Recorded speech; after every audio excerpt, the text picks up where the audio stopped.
nouvelle offre de paiement du ciment Bélier en agence dénommée Paiement Facile. Les détails dans ce journal. Et puis nous parlerons aussi de la Côte d'Ivoire qui a entamé depuis quelques jours une lutte sans merci contre l'orpaillage clandestin. Voici pour le sommaire. Bonsoir à tous et bienvenue au journal de Business 24 Africa. Commençons par cette information. Sosimat, société ivoirienne de ciment et de matériaux, a présenté le paiement facile, sa nouvelle offre d'achat du ciment Bélier en agence bancaire au cours d'un déjeuner de presse organisé ce mardi à l'hôtel Pullman à Abidjan. Pour mener à bien ce projet, Sosimat a signé un partenariat avec Ecobank et la CIB pour accueillir et traiter les demandes des consommateurs. Maxoubi et Frida Yoro. Paiement facile, c'est à cette offre que devront désormais s'habituer les clients de la société ivoirienne de ciment et matériaux, Sosimat. Le service permet d'assurer la sécurité du client et du personnel en réduisant la circulation du cash sur les sites et répond aux besoins de flexibilité des clients en leur offrant un service de proximité. Pour mener à bien ce projet, Sosimat a signé un partenariat avec Ecobank et BCC pour accueillir et traiter les demandes des consommateurs. L'idée, c'est que tout Ivoirien de chez lui peut trouver une des banques partenaires, c'est-à-dire Ecobank ou BCC la plus proche, faire un achat et à partir de cela, envoie son camion pour se faire livrer. Il n'est pas besoin de se déplacer avec de l'argent, il n'est pas besoin de prendre des risques. Tout le monde connaît les aspects sécuritaires qu'il y a derrière. Et derrière, ça donne la flexibilité à toute personne pour pouvoir faire l'achat quand il veut ou à son rythme, le volume qu'il veut. Il n'y a pas de surcoût. Le fait d'acheter dans une banque, d'aller payer dans une banque son ciment et ou de l'acheter à nos caisses, c'est exactement le même prix. Vous avez en plus le gain du transport que vous évitez. Donc, au-delà du même prix, vous-même, vous gagnez de l'argent. Et une fois que vous traitez, selon le partenaire, maximum en 1 heure, votre besoin est pris en compte et vous pouvez enlever votre ciment. Vous êtes client Sosimat. Vous voulez payer du ciment. Vous vous rendez dans nos deux agences.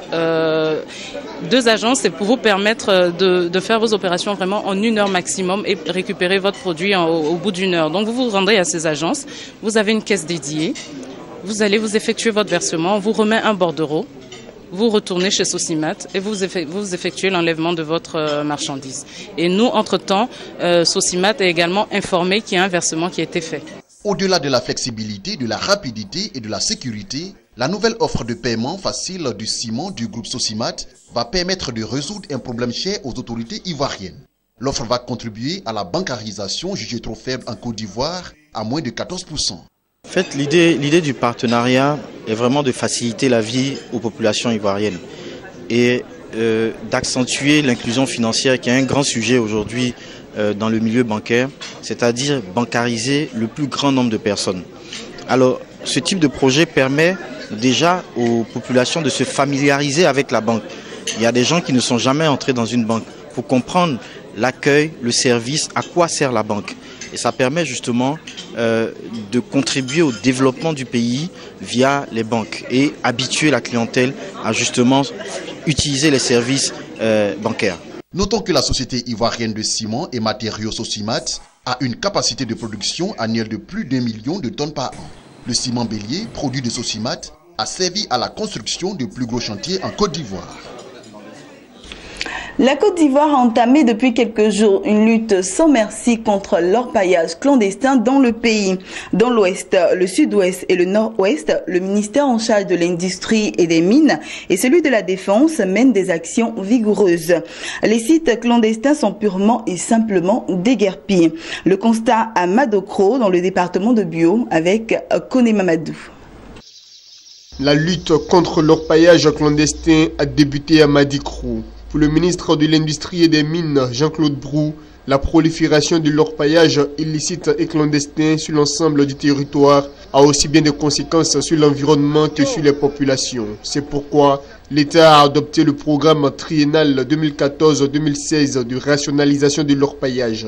L'opération ORP 3, qui s'est déroulée du 17 juin au 6 juillet dernier, avait pour objectif de déguerpir 97 sites d'orpaillage illicites et clandestins identifiés dans les départements de l'Ouest, dont celui de Madikro, dans le département de Bio. Dans le bilan présenté par les responsables de l'opération de la gendarmerie nationale de la 5e Légion basée à San Pedro, il ressort qu'en plus de 97 sites ciblés, Ce sont 13 sites qui ont été identifiés fermés dans les régions de l'Ouest et 24 sites autres dans d'autres régions, notamment la Bagoué, le Goa et la Mé. L'opération a aussi permis d'interpeller 66 orpailleurs, de saisir 3 véhicules, 4 fusils de chasse et des munitions, 500 grammes de cannabis, 190 détonateurs, 126 tubes d'explosifs et la somme de 2 836 500 francs CFA. Un camion concasseur, 3017 cabanes et abris de fortune, 434 motopompes, 41 moteurs, 27 groupes électrogènes, 39 broyeuses, 150 dragues et 37 embarcations ont également été détruits. Il y a beaucoup de points, beaucoup de sites qui ont été répertoriés, qui sont parfois difficiles d'accès. Vous avez vu à quel point il était difficile de venir sur ce site-ci. Donc il est plus facile aujourd'hui, avec les moyens modernes, de faire la surveillance et puis de pouvoir cibler chirurgicalement, on va dire, les interventions. Le code minier autorise l'artisanat minier.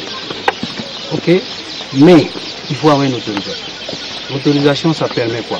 Savoir qui vous êtes, votre adresse, qu'est-ce que vous voulez faire, où vous voulez le faire, est-ce que c'est dans une zone qui est autorisée, comment vous allez le faire, parce qu'on peut faire de l'exploitation artisanale de l'or sans utiliser le mercure, sans utiliser le cyanure.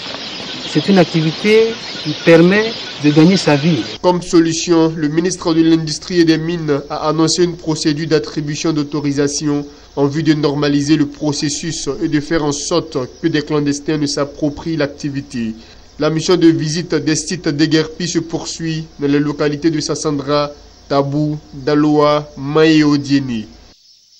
Voilà, poursuivons ce journal avec ces informations en bref et en images. Restons toujours en Côte d'Ivoire. Le groupe bancaire sud-africain Standard Bank vient de décrocher une licence d'établissement bancaire en Côte d'Ivoire. Cet agrément de Standard Bank Côte d'Ivoire, Stanbic Côte d'Ivoire, a été approuvé par un arrêté ministériel signé par le ministre ivoirien en charge de l'économie et des finances, en accord avec la commission bancaire de l'UEMOA.